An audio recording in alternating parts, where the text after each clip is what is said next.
तो जब महाराज जी ने चिट्ठी फाड़ के आग में फेंक दी तो मेरे पिताजी ने कहा कि ये क्या किया आपने, मुझे तो इसका जवाब देना है, मैं क्या जवाब दूं। तो महाराज जी ने कहा चुप करके बैठ जा। तो मेरे पिताजी ने कहा महाराज जी ये कोई जवाब नहीं हुआ, मुझे पता तो चले यहाँ करनी है कहीं और करनी है, आपने तो चिट्ठी फाड़ के फेंक दी, जला भी दिया। तो महाराज जी को लगा कि सूरज, मेरे पिताजी का नाम सूरज था, तो उन्हें लगा कि सूरज मुझ पर विश्वास नहीं कर रहा है। तो महाराज जी को बहुत गुस्सा चढ़ा और मैंने महाराज जी का विशाल रूप तब देखा। महाराज जी एकदम से गुस्से में खड़े हो गए और उनका उस दिन वो रूप देख करके मुझे ऐसा लगा कि साक्षात हनुमान जी खड़े हैं। मैं अभी भी ये बात बता रही हूँ तो मेरे रोंगटे खड़े हो रहे हैं। जब मैंने महाराज जी को उस रूप में देखा तो साक्षात हनुमान जी नजर आए और महाराज जी बहुत गुस्से में खड़े हो गए और महाराज जी अपनी छाती पीट कर कहने लगे, सूरज तू रहे न रहे, मैं रहूं न रहूं, इसकी शादी यहीं होगी, जा, मैंने कह दिया तो कह दिया। जय बाबा नीम करोरी, जय श्री राम, जय हनुमंत संत हितकारी, सुन लीजिए प्रभु अरज हमारी, जन के काज विलम्ब न कीजे, आतुर दोरी महासुख दीजे। अर्थात हे संतों का कल्याण करने वाले श्री हनुमान जी आपकी जय हो। हे प्रभु हमारी प्रार्थना सुन लीजिए। हे बजरंगबली वीर हनुमान जी, आप भक्तों के कार्य को संवारने में देरी न करें, वह सुख प्रदान करने के लिए जल्दी से अपने भक्त के पास आ जाइए। जय श्री राम। बाबा के प्यारे भक्तों, नीम करोरी बाबा की अद्भुत गाथा की श्रृंखला में बाबा जी के अनन्य भक्त जिन्हें बाबा जी का सानिध्य प्राप्त हुआ है, उनकी ही जुबानी बाबा जी के साथ जो उनकी यात्रा रही है आज हम सुनेंगे। बाबा जी के जो अनन्य भक्त हैं उनका नाम है ज्ञानो दीदी और RC कोहली साहब। जय बाबा नीम करोरी। भक्तों, मुझे बाबा जी के दर्शन 1968 में हुए और जब बाबा के मेरे पहले दर्शन हुए उसके बाद बाबा कई बार दिल्ली आए और जब भी बाबा दिल्ली आते मुझे पता चल जाता कि बाबा दिल्ली आए हैं और मैं बाबा जी से मिलने पहुंच जाता था। मैं एक IAS ऑफिसर रहा हूँ और मेरे ही एक फ्रेंड बर्मन साहब जो कि खुद एक IAS ऑफिसर हैं, उनके घर पर बाबा जी आया करते थे और हम उन्हीं के घर पर मिला करते थे। और मैं जिस फ्रेंड की बात कर रहा हूँ उसका नाम जवाहरलाल बर्मन है और बर्मन साहब ने बाबा जी के लिए एक अलग ही सेपरेट कमरा रखा हुआ था और बाबा जी जब भी दिल्ली आते बर्मन साहब के घर ही रुकते और हम लोग भी बाबा जी से मिलने वहीं जाते। हम रात भर ठहरते, उनसे बातें करते और मुझे तो बाबा जी खास तौर से बुलाया करते थे और अपने चरणों के पास बिठा लिया करते थे और मुझे भी बाबा जी के श्री चरणों में बैठकर बहुत आनंद आता था। एक बार की बात है जब मेरा ट्रांसफर गोवा हो गया। मैं बहुत परेशान हो गया क्योंकि बच्चे बहुत छोटे थे। तो बाबा जी दिल्ली आए हुए थे तो मैंने बाबा जी से कहा कि बाबा जी मेरा ट्रांसफर गोवा हो गया है, बच्चे बहुत छोटे हैं और सब कुछ मैनेज करना बहुत मुश्किल हो जाएगा। तो महाराज जी मुझे कहने लगे तू गोवा क्यों जाएगा, बिल्कुल नहीं जाएगा तू गोवा। और उस समय महाराज जी के पास गवर्नमेंट ऑफ इंडिया के होम सेक्रेटरी भी आए हुए थे और वो महाराज जी के बड़े अनंत भक्त थे। तो महाराज जी ने उनसे कहा क्यों तू अफसरों को गोवा भेज रहा है जबरदस्ती। तो महाराज जी ने कहा कि इसको क्यों भेज रहा है तू गोवा। तो ऑफिसर ने कहा कि ठीक है महाराज जी मैं नहीं भेजूंगा, ये दिल्ली में ही रहेंगे। और महाराज जी की करनी ऐसी होती थी भक्तों कि वो जो चाहे कर सकते थे, जो चाहे वो कर पाते थे और महाराज जी को सब कुछ पहले से पता होता था। एक बार की बात है, मैं अंडमान निकोबार में IGP था और मुझे पता चला कि वहाँ किसी मंदिर में महाराज जी की फोटो रखी हुई है और वो मंदिर वहाँ की चीफ कमिश्नर महावीर प्रसाद ने बनवाया था। तो मुझे मौका मिला मंदिर जाने का और मैंने और भी लोगों के सहयोग के साथ मिलकर के वहाँ पर मैंने बाबा जी की एक मूर्ति बनवाई जहाँ पर बाबा जी की बहुत अच्छी सेवा होती है आज भी। और मेरे माध्यम से जब स्थानीय लोगों को पता चला कि महाराज जी स्वयं हनुमान जी के बहुत बड़े भक्त हैं और महाराज जी में बहुत चमत्कारिक शक्तियाँ हैं और महाराज जी सबके दुख हर लेते हैं, तो वहाँ पर लोगों की भीड़ उमड़ने लगी और रोज ही नित्य नए भक्त महाराज जी के साथ जुड़ने लगे। और मैंने कई बार महाराज जी से कहकर अपना ट्रांसफर रुकवाया। एक बार मेरा ट्रांसफर मणिपुर और त्रिपुरा हो गया। मैंने महाराज जी से कहा कि महाराज जी मैं कहाँ त्रिपुरा मणिपुर जाऊंगा, मैं नहीं जाना चाहता।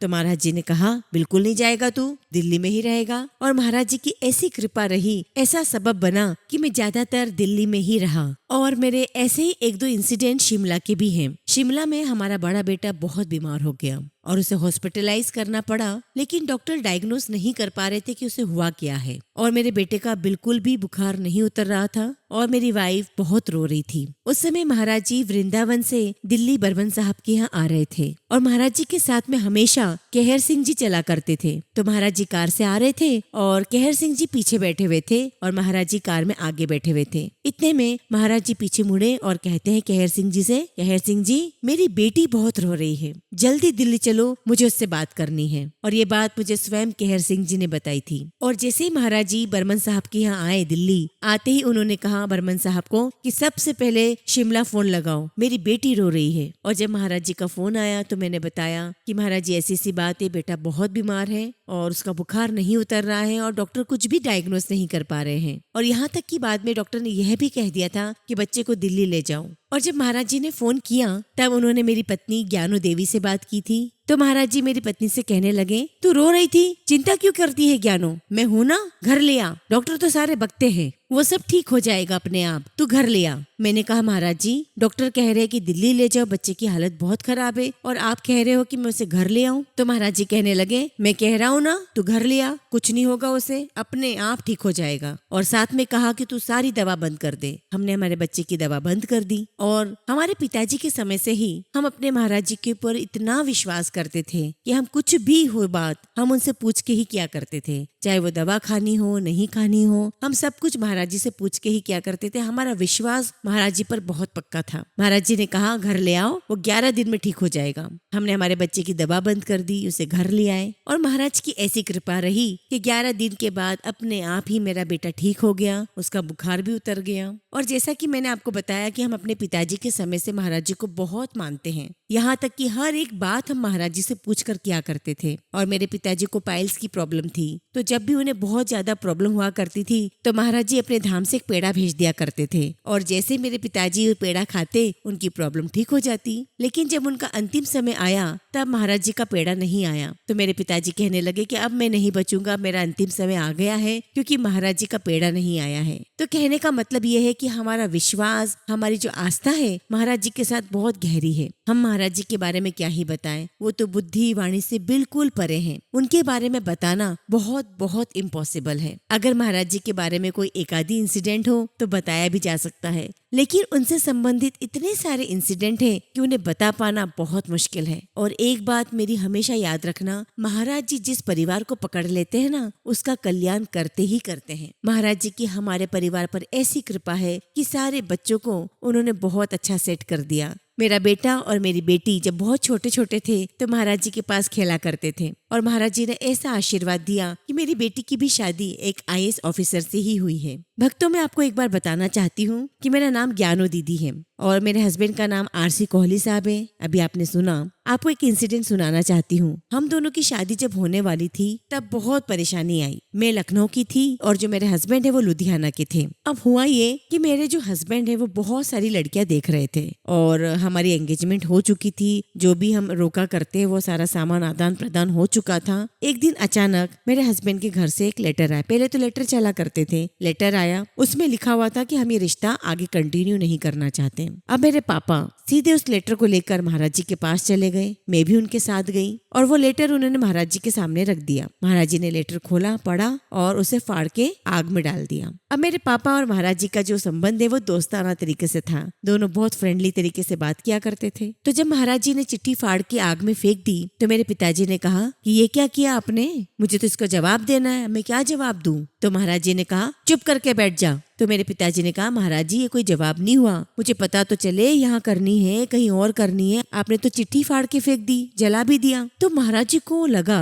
कि सूरज, मेरे पिताजी का नाम सूरज था, तो उन्हें लगा कि सूरज मुझ पर विश्वास नहीं कर रहा है। तो महाराज जी को बहुत गुस्सा चढ़ा और मैंने महाराज जी का विशाल रूप तब देखा। महाराज जी एकदम से गुस्से में खड़े हो गए और उनका उस दिन वो रूप देख करके मुझे ऐसा लगा कि साक्षात हनुमान जी खड़े हैं। मैं अभी भी ये बात बता रही हूँ तो मेरे रोंगटे खड़े हो रहे हैं। जब मैंने महाराज जी को उस रूप में देखा तो साक्षात हनुमान जी नजर आए और महाराज जी बहुत गुस्से में खड़े हो गए और महाराज जी अपनी छाती पीट कर कहने लगे, सूरज तू रहे न रहे, मैं रहूं न रहूं, इसकी शादी यहीं होगी, जा, मैंने कह दिया तो कह दिया। और महाराज जी ने ये तक भी कहा कि मेरा एक आदमी वहाँ बैठा हुआ है। तो जब हमारी शादी हो गई तो मैंने इनसे पूछा कि वो कौन आदमी था जो महाराज जी कहा करते थे। तो इन्होंने मुझे बताया कि मेरे पिताजी और मेरे भाई दोनों चाहते थे कि शादी तुमसे हो, लेकिन मैं चाहता था कि शादी तुमसे ना हो, किसी और से करूं। तो महाराज जी का कहने का मतलब ये था कि मेरा एक दूत बैठा हुआ है जो इस काम को करने में सहयोग कर रहा है। मैं कई बार सोचा करती थी कि महाराज जी ने मेरी शादी इनसे क्यों करवाई। तो उषा बहन जी मुझे बोला करती थी